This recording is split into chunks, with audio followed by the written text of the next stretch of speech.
नमस्कार दोस्तों। कभी कभी हमारे जीवन में, समाज में या दुनिया में कोई छोटी सी घटना इतनी बड़ी लहर पैदा कर देती है कि सब कुछ बदल जाता है। जैसे एक छोटी चिंगारी से जंगल में आग फैल जाती है, वैसे ही विचार, फैशन, आदतें और सामाजिक बदलाव भी अचानक तेजी से फैलते हैं। इस रहस्य को समझाते हैं के लिए मशहूर लेखक मैकलम ग्लैडमैन ने अपनी किताब the tipping point, how little things can make a big difference लिखी। यह किताब हमें यह बताती है कि किसी भी सामाजिक परिवर्तन, ट्रेड या विचार के पीछे हमेशा एक टिपिंग पॉइंट होता है, यानी ऐसा निर्णायक क्षण जब कोई छोटा सा बदलाव अचानक एक बड़ी क्रांति में बदल जाता है। टिपिंग पॉइंट की ताकत। ग्लैडवेल कहते हैं कि विचार और जानकारी समाज के उसी तरह फैलते हैं जैसे कोई बीमारी फैलती हो। एक सामान्य सी चीज़ अचानक लोकप्रिय हो जाती है और देखते ही देखते हर जगह छा जाती है। उदाहरण के लिए उदाहरण के लिए किसी नए जूते का ब्रांड अचानक फैशन में आ जाना, या किसी टीवी शो का बच्चों के बीच बेहद लोकप्रिय हो जाना। वे इस प्रक्रिया को सोशल एपिडेमिक्स कहते हैं और इसे समझाने के लिए तीन बड़े नियम बताते हैं। लॉ ऑफ द फ्यू, कुछ खास लोगों का नियम। स्टिकनेस फैक्टर, चिपकने वाला कारक। पावर ऑफ कंटेक्स्ट, परिस्थिति की ताकत। लॉ ऑफ द फ्यू, हर समाज में कुछ लोग ऐसे होते हैं जिनकी भूमिका बहुत खास होती है। ग्लैडवेल इन्हें तीन श्रेणियों में बांटते हैं। एक, कनेक्टर, जुड़ाव करने वाले लोग। ये लोग बहुत सारे लोगों से जुड़े होते हैं और आसानी से नेटवर्क बनाते हैं। मेवियंस, जानकारी बांटने वाले लोग। इन्हें नई जानकारी का शौक होता है और वे दूसरों को ज्ञान बांटते हैं। सेल्समैन, मानने वाले लोग। ये लोग दूसरों को प्रभावित करके उन्हें अपनी बात मनवाने पे मजबूर करते हैं। यानी समाज में कुछ ही लोग बड़े बदलावों की नींव रखते हैं। स्टिकनेस फैक्टर, सिर्फ जानकारी होना काफ़ी नहीं है, वह जानकारी यादगार भी होनी चाहिए। ग्लैडवेल इसे स्टिकनेस कहते हैं। कोई संदेश तब तक असरदार होता है जब वह लोगों के दिमाग में चिपक जाए और उन्हें कई कार्रवाई के लिए प्रेरित करे। जैसे बच्चों के लिए caesium street and blue cruise show, इनका कंटेंट इतना यादगार था कि बच्चों को गहरा असर पड़ा। पावर ऑफ कंटेक्स्ट, ग्लैडमैन का तीसरा नियम कहता है कि हमारी परिस्थितियाँ हमारे व्यवहार को गहराई से प्रभावित करती है। यानी हम जो करते हैं वह केवल हमारी सोच पर नहीं बल्कि हमारे आसपास के माहौल पर भी निर्भर करता है। न्यूयॉर्क शहर में अपराध दर कम होने का कारण इसका सबसे बड़ा सबूत है। छोटे छोटे बदलाव जैसे ग्राफिटी हटाना या नियमों की सख्ती में से पालन करना पूरे शहर के माहौल को बदल देता है। किताब क्यों खास है? द टिपिंग पॉइंट सिर्फ एक किताब नहीं बल्कि सोचने का एक नया तरीका है। यह हमें बताती है कि छोटे छोटे बदलाव सही समय और सही परिस्थिति से मिलकर बड़े सामाजिक बदलाव पैदा कर सकते हैं। अगर आप समझना चाहते हैं कि क्यों कुछ विचार, प्रोडक्ट्स या आंदोलन अचानक दुनिया भर में लोकप्रिय हो जाते हैं, तो यह किताब आपके लिए। यह हमें यह भी सिखाती है कि हम अपने जीवन और समाज में छोटे छोटे बदलावों से बड़ी क्रांति कैसे ला सकते हैं। संक्षेप में, द टिपिंग पॉइंट हमें यह एहसास कराती है कि little things can make a bigger difference, यानी छोटी सी बातें भी बड़े बदलाव की चिंगारी साबित हो सकती है। अध्याय 1, the three rule of epidemics. McCullum Gladwell की किताब the tipping point, how little things can make a big difference का पहला और सबसे महत्वपूर्ण हिस्सा है the three rule of epidemics. इसमें लेखक बताते हैं कि जैसे किसी बीमारी की महामारी अचानक तेजी से फैलती है, वैसे ही विचार, फैशन, व्यवहार और सामाजिक बदलाव भी फैलते हैं। लेकिन यह फैलाव यूं ही नहीं होते। इसके पीछे तीन खास नियम काम करते हैं जिन्हें ग्लैडमैन ने थ्री रूल्स ऑफ एपिडेमिक्स कहा है। एक, लॉ ऑफ द फ्यू, कुछ खास लोगों का नियम। 2, स्टिकीनेस फैक्टर, चिपकने वाला कारण। 3, पावर ऑफ कॉन्टेक्स्ट, परिस्थितियों की ताकत। एक, लॉ ऑफ द फ्यू, कुछ खास लोगों का नियम। ग्लैडवेल कहते हैं कि किसी भी बदलाव को फैलाने में समाज के हर व्यक्ति का बराबर भूमिका नहीं होती, बल्कि कुछ खास लोग ही उस बदलाव को तेजी से आगे बढ़ाते हैं। ये लोग तीन श्रेणियों में बटे होते हैं। एक, कनेक्टर, ये लोग असाधारण रूप से सामाजिक होते हैं और उनके पास बहुत बड़ा नेटवर्क होता है। वे अलग अलग समूहों और समुदायों को जोड़ते हैं। उदाहरण के लिए, ऐसा व्यक्ति जो बिजनेस मीटिंग के में भी लोकप्रिय हो या स्कूल रियूनियन में भी, उनकी वजह से विचार एक समूह से दूसरे समूह तक पहुंचते हैं।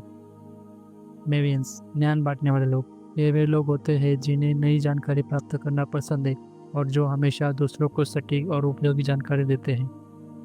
लोग इनकी बातों पर भरोसा करते हैं, जैसे कोई दोस्त जो नए प्रोडक्ट्स, ऑफर या आइडियाज़ के बारे में सबसे पहले बताता है। सेल्समैन, मनाने वाले लोग, ये ऐसे लोग होते हैं जो अपनी ऊर्जा और बोलचाल से दूसरों को प्रभावित कर देते हैं। वे दूसरों को भी किसी विचार या प्रोडक्ट्स को अपनाने के लिए मना लेते हैं। इन तीन तरह के लोग किसी भी एपिडेमिक्स ऑफ आइडिया यानी विचारों की महामारी में को आगे बढ़ाते हैं।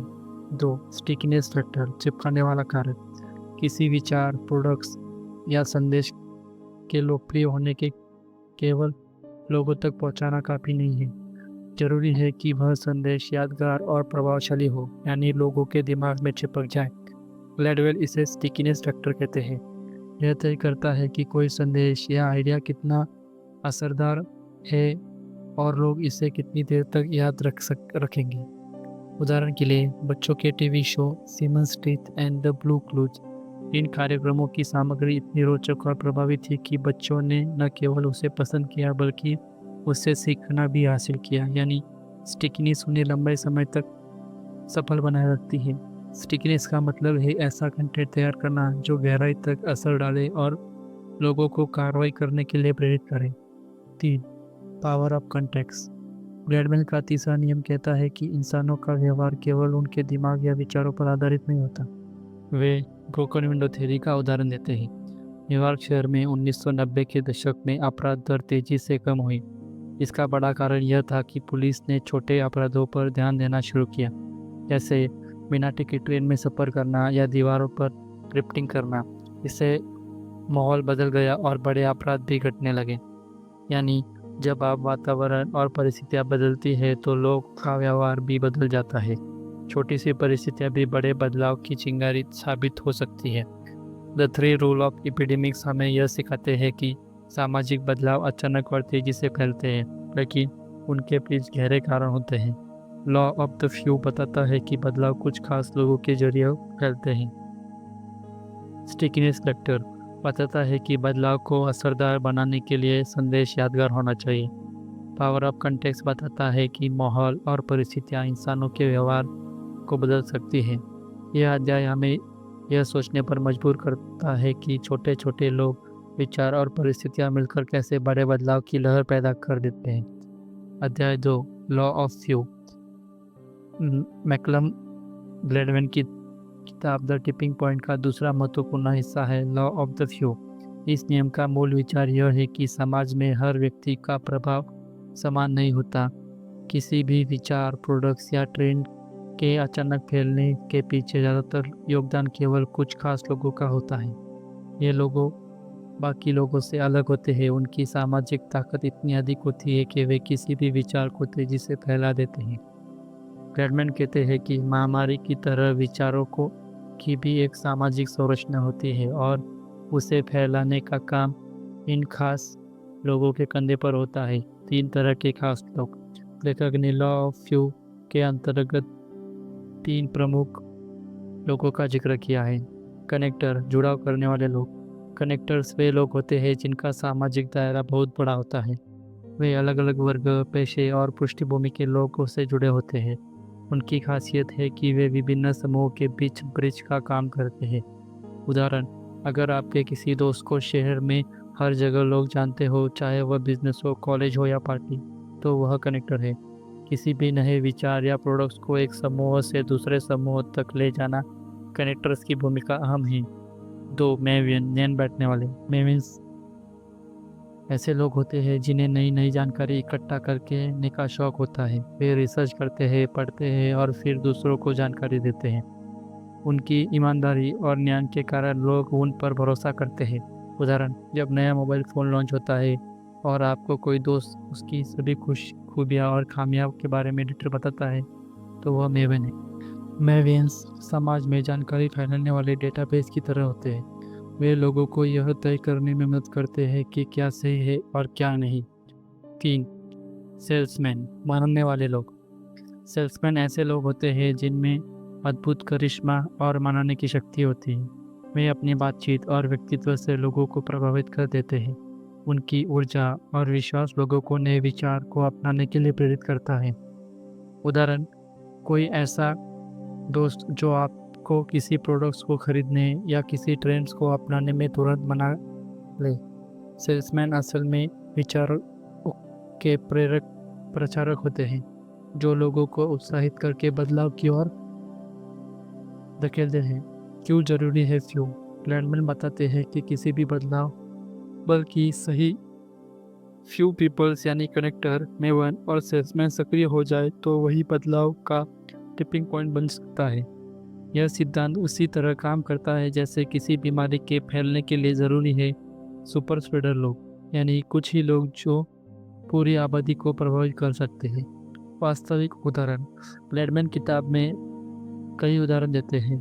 खुश पपीज शूज, 1990 के दशक में यह ब्रांड अचानक लोकप्रिय हुआ। कुछ ही फैशन इन्फ्लुएंसर, कनेक्टर और मेमिस ने इसे अपनाया और देखते ही देखते यह एक बड़ा फैशन ब्रांड बन गया।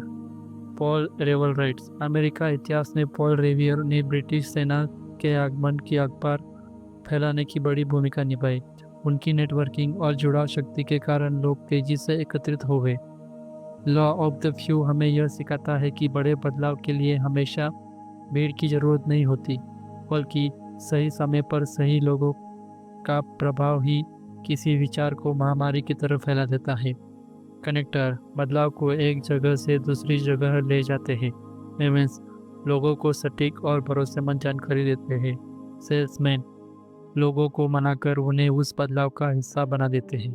इस अध्याय का सार यही है कि हर इंसान बदलाव ला सकता है, लेकिन कुछ खास लोग बदलाव की दिशा तय कर देते हैं। अध्याय 3, स्टिकीनेस फैक्टर।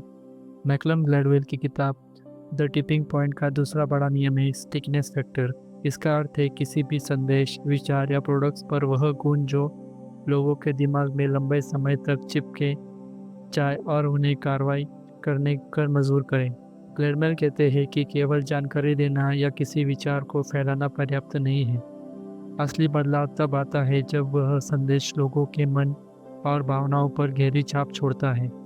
यही स्टिकीनेस किसी विचार को असरदार बनाती है और टिपिंग पॉइंट तक पहुंचाती है। स्टिकीनेस का मतलब क्या है? स्टिकीनेस का सरल अर्थ है किसी संदेश का विचार की यादगार और प्रभावशाली क्षमता। अगर कोई विचार सुनकर लोग तुरंत भूल जाए तो वह स्टिकीनेस नहीं कहलाता, लेकिन अगर वह विचार लोगों के दिमाग में घूमता रहे और दूसरों को भी बताने लगे तो उसे स्टिकीनेस कहा जाता है। यानी स्टिकीनेस वह शक्ति है जो किसी संदेश को साधारण से असाधारण बना देती है। स्टिकीनेस क्यों जरूरी है? ग्लैडमैन बताते हैं कि दुनिया में बहुत सारे विचार, प्रोडक्ट्स और संदेश हर दिन लोगों तक पहुंचते हैं, लेकिन केवल वही सफल होते हैं जिनकी स्टिकीनेस अधिक होती है। उदाहरण के लिए विज्ञापन जो बार बार लोगों की जुबान पर चढ़ जाते हैं, गाने जिनकी धुन दिमाग में लंबे समय तक गूंजती रहती है, टीवी शो या कहानियाँ जो बच्चों और बड़ों दोनों की गहराई तक प्रभावित कर देती है। स्टिकीनेस सुनिश्चित करता है कि लोग न केवल उस विचार को याद रखें बल्कि उस व्यवहार में भी अपनाएं। बच्चों के शो का उदाहरण, ग्लैडवेल ने स्टिकीनेस फैक्टर को समझाने के लिए बच्चों के टीवी शो का उदाहरण दिया। सीजन स्ट्रीट, यह शो 1960-70 के दशक में बच्चों की शिक्षा के लिए बनाया गया था। इसकी खासियत थी कि यह केवल मनोरंजन नहीं करता था, बल्कि बच्चों को ABC और नंबर सिखाने में बेहद असरदार हुआ। इसके डिज़ाइंस और कंटेंट की वजह से बच्चे लंबे समय तक स्क्रीन पर टिके रहते थे और सीखते थे। ब्लू क्लूज, यह शो 1990 के दशक में आया और इसने सीजन स्ट्रीट से भी ज़्यादा प्रभावित साबित हुआ। ब्लू क्लूज ने बार बार दोहराए और सरल कहानी कहने की रणनीति अपनाई। बच्चे न केवल इसे पसंद करते थे बल्कि सीखने की गति भी तेज हो गई। इन शो का स्टिकीनेस फैक्टर इतना मजबूत था कि वे व्यवहार और सीखने की आदतों को वास्तविक बदलाव देखने को मिला। स्टिकीनेस फैक्टर बनाने के तरीके, ग्लैडमेल बताते हैं कि स्टिकीनेस जानबूझकर बनाई जा सकती है। संदेश को सरल और स्पष्ट बनाना ताकि लोग तुरंत समझ सकें। भावनात्मक जुड़ाव, जिससे लोग केवल सुने नहीं बल्कि महसूस भी करें। दोहराव, रिपीटेशन, बार बार सुनने से संदेश दिमाग में गहराई तक बैठ जाता है। यादगार तत्व जैसे स्लोगन, कहावतें और आकर्षण विजुअलाइजेशन। वास्तविक दुनिया में महत्व, स्टिकीनेस फैक्टर केवल बच्चों के शो तक सीमित नहीं है, यह हर जगह काम करता है। मार्केटिंग और ब्रांडिंग में, शिक्षा और लर्निंग में, सामाजिक संदेश और आंदोलन में, विज्ञापन और कैपन में। उदाहरण, नाइकी का नारा जस्ट डू इट, यह छोटा, सीधा और यादगार है, इसलिए दुनिया भर लोग इसे कभी नहीं भूलते। स्टिकीनेस फैक्टर हमें यह सिखाता है कि किसी भी विचार या प्रोडक्ट्स को सफल होने के लिए सिर्फ उसके फैलाव पर निर्भर नहीं करता, बल्कि इस बात पर भी निर्भर करता है कि वो लोगों के मन में कितनी गहराई तक बैठा हुआ है। स्टिकी संदेश यादगार होता है, वह लोगों को कार्रवाई के लिए प्रेरित करता है, और यही स्टिकीनेस किसी विचार को टिपिंग पॉइंट तक ले जाती है। संक्षेप में, स्टिकीनेस फैक्टर का सार यही है कि सही तरीके से प्रस्तुत किया गया छोटा सा संदेश भी लोगों को सोच और व्यवहार को हमेशा के लिए बदल सकता है। Power of context, McCullum Gladwell की किताब द टिपिंग पॉइंट का तीसरा और बेहद महत्वपूर्ण नियम है पावर ऑफ कॉन्टेक्स्ट। इसका अर्थ है इंसानों का व्यवहार केवल उनकी सोच और व्यक्तिगत से नहीं बल्कि आसपास के माहौल और परिस्थितियों से गहराई से प्रभावित होता है। ग्लैडवेल कहते हैं कि यदि आप किसी बड़े सामाजिक बदलाव को समझना या नियंत्रित करना चाहते हो तो केवल लोगों पर ध्यान देना काफ़ी नहीं है, बल्कि आपको उनके इन्वायरमेंट यानी वातावरण और परिस्थितियों को भी समझना होगा। पावर ऑफ कंटेक्स्ट क्या है? यह सिद्धांत बताता है कि लोग जिस माहौल में रहते हैं वही उनके फैसले और व्यवहार को आकार देते हैं। छोटे छोटे बदलाव जब सही समय और जगह पर किए जाए तो उनका असर बहुत बड़ा हो सकता है। यानी इंसान अक्सर परिस्थितियों को प्रोडक्ट होता है। ब्रोकन विंडो थ्योरी, ग्लैडवेल इस नियम को समझाने के लिए ब्रोकन विंडो थ्योरी का उदाहरण देते हैं। इस थ्योरी के अनुसार अगर किसी इलाके में टूटी खिड़कियां, गंदी और छोटे अपराध को नज़रअंदाज कर दिया जाए तो यह मोहल्ला लोगों को बड़े अपराध करने के लिए प्रेरित करता है। लेकिन अगर इन्हीं छोटे अपराधों पर कड़ी कार्रवाई की जाए तो पूरे इलाके का वातावरण बदल सकता है और बड़ी आपराधिक घटनाएं भी कम हो सकती है। इसका प्रमाण न्यूयॉर्क शहर में 1990 के दशक में मिला, जब छोटे अपराधों पर कार्रवाई करके अपराध दर में भारी गिरावट लाई गई। माहौल और व्यवहार का रिश्ता, ग्लैडवेल बताते हैं कि इंसानों का व्यवहार बहुत संवेदनशील होता है। परिस्थितियां बदलते ही लोग अचानक अलग तरह के सोचने और काम करने लगते हैं। उदाहरण के लिए भीड़ में शांत इंसान भी हिंसक हो सकता है। साफ सुथरे और अनुशासित माहौल में लोग खुद ब खुद अनुशासित रहने लगते हैं। वही गंदे और अव्यवस्थित माहौल में लोग नियम तोड़ने में संकोच नहीं करते। यह दिखाता है कि परिस्थितियां इंसान की सोच से कहीं ज़्यादा ताकतवर साबित हो सकती है। छोटे बदलाव बड़ा असर, पावर ऑफ कॉन्टेक्स्ट हमें यह सिखाता है कि कभी कभी छोटे बदलाव ही टिपिंग पॉइंट बना सकते हैं। अगर आप किसी दफ्तर या स्कूल का माहौल थोड़ा बदल दें तो वहाँ की संस्कृति भी बदल सकती है। यदि समाज में सकारात्मकता फैलानी है तो वातावरण को सुरक्षित और सहयोगी बनाना जरूरी है। उदाहरण, अगर आप किसी इलाके में स्ट्रीट लाइन्स ठीक कर दें, साफ सफाई करें और कानून का पालन सख्ती से कराएं तो वहाँ अपराध स्वतः कम हो जाएंगे। सामाजिक आंदोलन में कॉन्टेक्स्ट, इतिहास के कई बड़े आंदोलनों में कॉन्टेक्स्ट की शक्ति दिखाई देती है। किसी आंदोलन का सफल होना केवल विचार या नेता पर निर्भर नहीं करता, बल्कि उस समय की सामाजिक और राजनीतिक परिस्थितियों पर भी निर्भर करता है। जब माहौल तैयार होता है तो लोग तेजी से एकजुट होकर बदलाव लाने लगते हैं। पावर ऑफ कॉन्टेक्स्ट हमें यह सिखाता है कि इंसान का व्यवहार परिस्थितियों से गहराई से प्रभावित होता है। छोटे छोटे बदलाव सही जगह और समय पर करके बड़े सामाजिक परिवर्तन लाए जा सकते हैं। समाज और संस्कृति में स्थायी बदलाव लाने के लिए हमें केवल विचार या संदेश पर नहीं बल्कि माहौल और वातावरण पर भी ध्यान देना चाहिए। संक्षेप में, इस नियम का संदेश है, अगर आप दुनिया बदलना चाहते हैं तो परिस्थितियों को बदलना जरूरी है और शुरू कीजिए, लोग अपने आप बदल जाएंगे। अध्याय 5, the power of context, part 2। McCullum Gladwell की किताब द टिपिंग पॉइंट का यह हिस्सा बताता है कि कैसे परिस्थितियां न केवल समाज बल्कि व्यक्तिगत स्तर पर भी इंसानों के व्यवहार को गहराई से प्रभावित करती है। अगर हम लोगों के माहौल और सामाजिक परिस्थितियों को समझें तो यह जान पाना आसान हो जाता है कि क्यों कुछ विचार, आदतें या अपराध तेजी से फैलते हैं और क्यों अचानक कम भी हो जाते हैं। इंसान की संवेदनशीलता, ह्यूमन सेंसिटिविटी टू इन्वायरमेंट।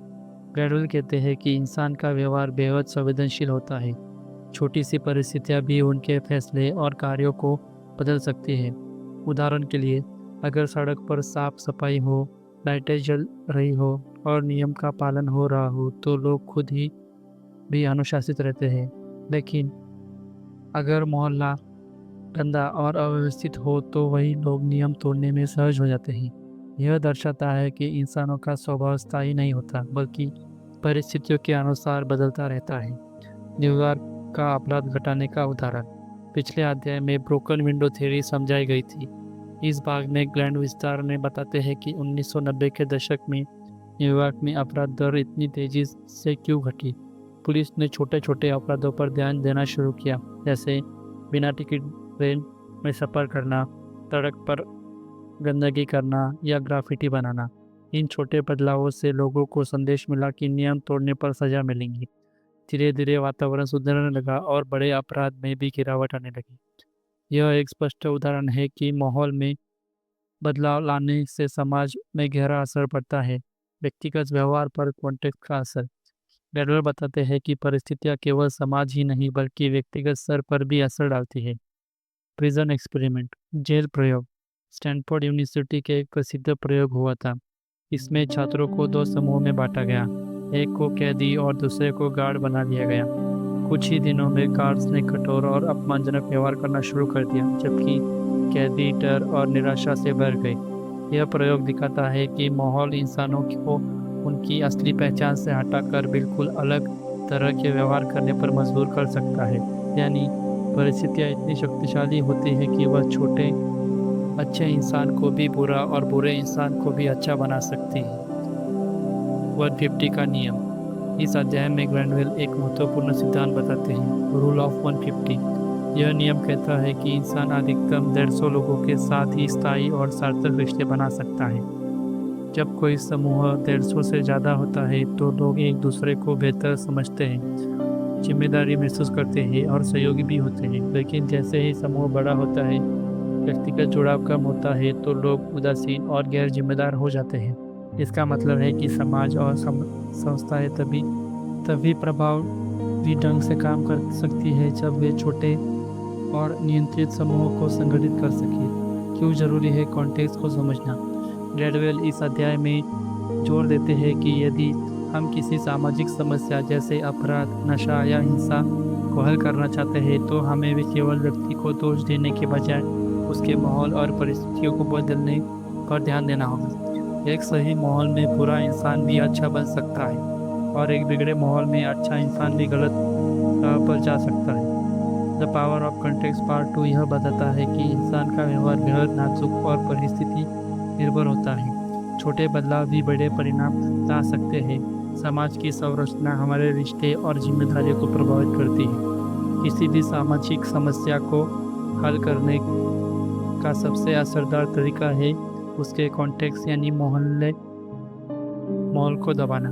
इस अध्याय में मुख्य संदेश यह है कि हम जो है वह सिर्फ हमारी सोच नहीं बल्कि हमारे आसपास की परिस्थितियों का प्रतिबंध है। केस स्टडी और एप्लीकेशन ऑफ चैप्टर। ग्रेडवेल की किताब द टिपिंग पॉइंट में उन्होंने अपने सिद्धांतों law of huge, thickness factor और पावर ऑफ कॉन्टेक्स्ट और अधिक स्पष्ट करने के लिए कई वास्तविक जीवन की कहानियाँ और उदाहरण दिए हैं। इन उदाहरणों से पता चलता है कि कई वास्तविक जीवन की कहानियाँ और उदाहरण दिए हैं। इन उदाहरणों से पता चलता है कि छोटे छोटे बदलाव किस तरह बड़े सामाजिक, सांस्कृतिक और आर्थिक परिवर्तनों के कारण बन सकते हैं। हुश पुपिन्स का अचानक फैशन ट्रेंड्स। 1990 के दशक की शुरुआत में हुश पुपिन्स नामक जूतों का ब्रांड लगभग खत्म हो चुका था। बहुत को लोग इन्हें पहनने थे और कंपनी का उत्पादन भी घट चुका था। लेकिन अचानक न्यूयॉर्क की सड़कों पर कुछ फैशन प्रेमी युवाओं ने इन्हें पहनना शुरू किया। यह स्टाइल कुछ फैशन डिजाइनर की तरह में आया और उन्होंने इसे अपने शो में शामिल कर लिया।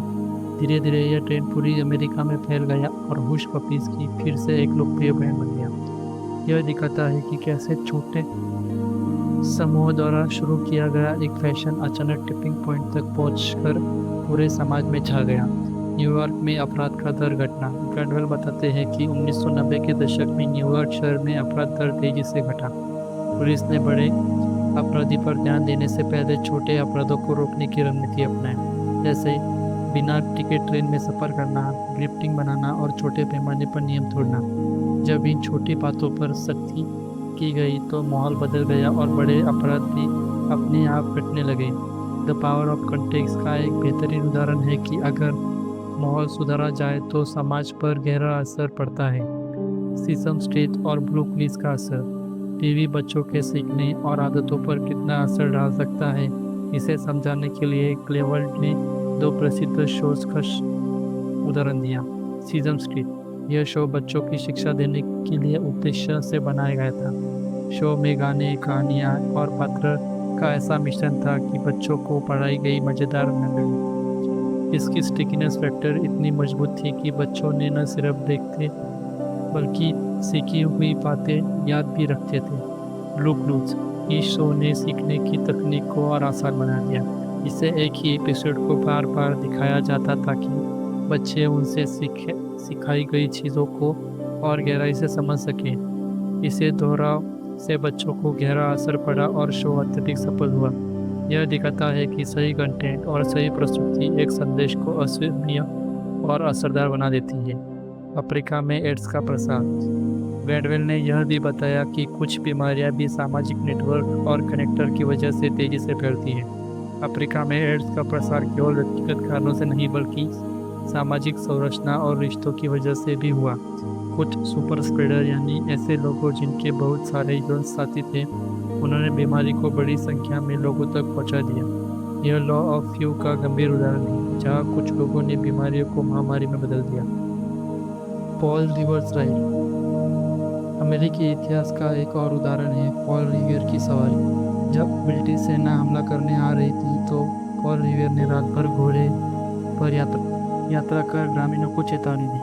उनकी संदेश पहुंचते की क्षमता इतनी प्रभावी थी कि लोग जाग गए और ब्रिटिश सेना का सामना करने तैयार हो गए। दूसरी ओर उसी समय और एक व्यक्ति ने संदेश पहुंचने की कोशिश की, लेकिन वह उतना सफल नहीं हो पाया। यह ग्रैंडवेल बताते हैं कि क्यों कुछ लोग कनेक्टर और सेल्समैन की तरह असरदार साबित होते हैं जबकि बाकी नहीं। इन सभी केस स्टडीज से ग्रैंडवेल यह साबित करते हैं कि छोटे बदलाव बड़े परिणाम ला सकते हैं। कुछ खास लोग, कनेक्टर, मेवन, सेल्समैन पूरे समाज की दिशा बदल सकते हैं। सही माहौल बनाने में पूरी परिस्थितियों को सुधारा जा सकता है और अगर कोई विचार या संदेश टिकी हो तो वह समाज पर स्थायी असर डालता है। यही कारण है कि टिपिंग पॉइंट सिर्फ एक किताब नहीं बल्कि मानव समाज में बदलाव को समझने की गाइड है। मैकलम ग्रैंडवेल अपनी किताब टिपिंग पॉइंट के अंत में यह बताते हैं कि बदलाव अचानक और विस्फोटक रूप से नहीं आते, बल्कि वे छोटे छोटे कारणों से समय और अनुकूल परिस्थितियों के मेल से पैदा होते हैं।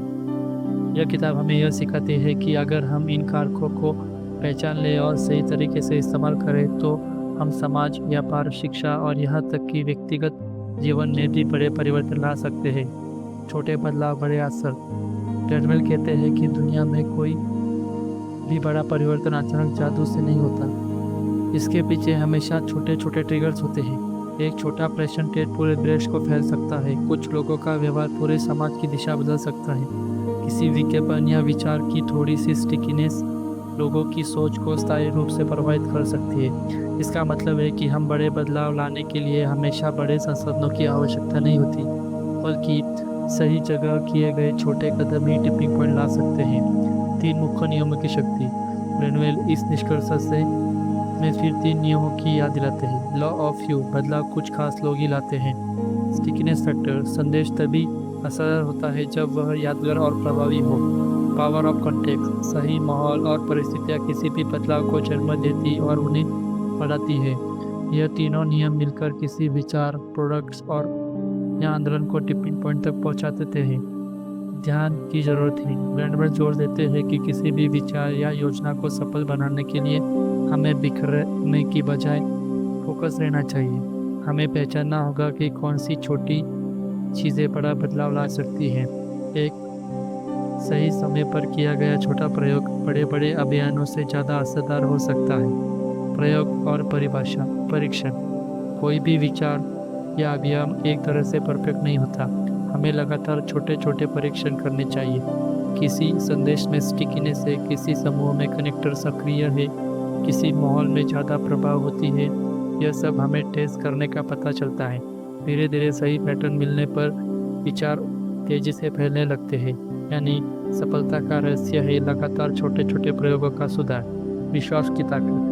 ग्लैडवेल का अंतिम संदेश यही है कि हमें बदलाव की ताकत पर विश्वास करना चाहिए। बहुत लोग मानते हैं कि समस्या बहुत बड़ी है और हम कुछ नहीं कर सकते, लेकिन अगर हम टिपिंग पॉइंट की शक्तियों को समझ लें तो हमें विश्वास होगा कि छोटी सी कोशिश भी बड़े स्तर पर असर डाल सकती है।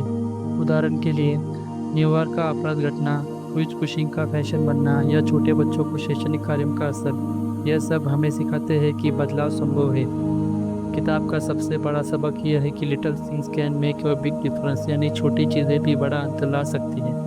अगर हम सही लोगों को पहचानें, संदेश को यादगार बनाएं और सही माहौल तैयार करें तो कोई भी विचार या योजना टिपिंग पॉइंट पर पहुंचकर समाज में क्रांति ला सकती है। इस अध्याय का मूल संदेश यह है कि बदलाव हमेशा हमारे आसपास हो रहे छोटे छोटे कार्यों से शुरू होता है, बस हमें उन्हें पहचान कर दिशा देनी होती है। तो दोस्तों, मैकलम ग्लैडमैन की किताब द टिपिंग पॉइंट हमें यह गहरी समझ देती है कि समाज में कोई भी बदलाव अचानक जादू की तरह नहीं होता, बल्कि वह धीरे धीरे बनता है और फिर एक छोटे से क्षण में विस्फोट की तरह पूरे समाज को प्रभावित कर देता है। इस किताब में हमें यह दिखाया कि विचार, उत्पाद, फैशन, आदतें या यहाँ तक कि अपराध भी महामारी की तरह फैलते हैं। फर्क सिर्फ इतना है कि यह फैलाव 3 प्रमुख नियमों law of few, stickiness factor and power of context पर आधारित होता है। इस किताब का समापन एक बेहद प्रेरणादायक संदेश से होता है। वह यह है कि हम सभी, चाहे साधारण इंसान हो या बड़े नेता, समाज में बड़ा बदलाव ला सकते हैं। जरूरत सिर्फ इतनी है कि हम यह समझें कि किस तरह छोटे छोटे कदम बड़े परिणामों की ओर ले जाते हैं। छोटे बदलाव, बड़ी क्रांति। अक्सर हम सोचते हैं कि समाज की समस्याएं बहुत बड़ी है और उन्हें बदलना हमारे बस की बात नहीं है, लेकिन टिपिंग पॉइंट यह विश्वास दिलाती है कि अगर हम छोटे छोटे बदलाव करें तो वे एक दिन टिपिंग पॉइंट पर पहुंचकर बहुत बड़ी क्रांति ला सकते हैं। एक छोटे से फैशन ट्रेंड ने ह्यूज पुपिन्स को दिवालिया होने से बचाकर सुपरहिट बना दिया। बच्चों के लिए सीजम स्ट्रीट और ब्लू क्रूज जैसे शो ने शिक्षा को नया रूप दिया। न्यूयॉर्क की सड़कों पर सफाई और छोटे अपराधों पर नियंत्रण ने अपराध दर को आश्चर्यजनक रूप से घटा दिया। यह सभी उदाहरण साबित करते हैं कि बदलाव की शुरुआत हमेशा छोटे से बिंदु से होती है। हमें क्या सीखना चाहिए? इस किताब से हमें 3 मुख्य सबक मिलते हैं। एक, सही लोगों फर्क पैदा करते हैं। समाज में हमेशा कुछ खास लोग होते हैं, कनेक्टर, मेवन, सेल्समैन, जिनकी ताकत और नेटवर्क दूसरों की तरह कहीं ज़्यादा होती है। अगर हम उनके साथ जुड़े तो संदेश सही तेजी से फैल जाता है। संदेश यादगार होना चाहिए। कोई भी विचार तभी असरदार होता है जब उसमें स्टिकीनेस फैक्टर हो, यानी वह लोगों के दिमाग और दिल से में बस जाए। 3, परिस्थिति बदलो, नतीजे बदलेंगे। अगर हम माहौल को सुधार दें तो इंसान का व्यवहार अपने आप बदल लगने लगता है। यानी हमें सिर्फ व्यक्ति पर नहीं बल्कि उसके आसपास की परिस्थितियों पर भी ध्यान देना चाहिए। क्यों यह किताब आज भी ज़रूरी है? आज के डिजिटल युग में जहाँ सोशल मीडिया और इंटरनेट हर दिन नए विचार, प्रोडक्ट्स और कैंपेन पैदा होते हैं, द टिपिंग पॉइंट और भी प्रासंगिक हो जाता है। एक छोटा सा वीडियो वायरल होकर लाखों लोगों तक पहुंच सकता है। एक ट्वीट किसी आंदोलन की शुरुआत कर सकता है और एक सही माहौल किसी समाज में गहरा परिवर्तन ला सकता है। यह किताब हमें याद दिलाती है कि हमें अपने प्रयासों को भी कभी छोटा नहीं समझना चाहिए। अंतिम संदेश। दोस्तों, द टिपिंग पॉइंट का समापन हमें यह सिखाता है कि बदलाव हमेशा हमारे साथ है। हमें बस फोकस, प्रयोग और विश्वास की जरूरत है। सही समय और सही परिस्थितियां आने पर हमारी छोटी सी कोशिशें भी समाज के लिए बड़ी क्रांति साबित हो सकती है।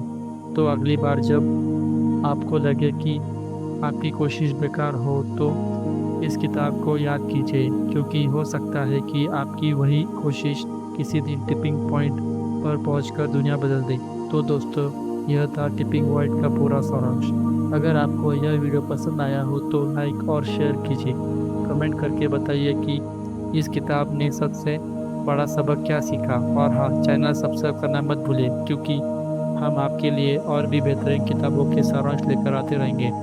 याद रखिए, छोटे छोटे बदलाव ही बड़ी क्रांति की शुरुआत करते हैं। तो दोस्तों, मिलते हैं अगले बुक की समरी के तक। तब तक के लिए अलविदा।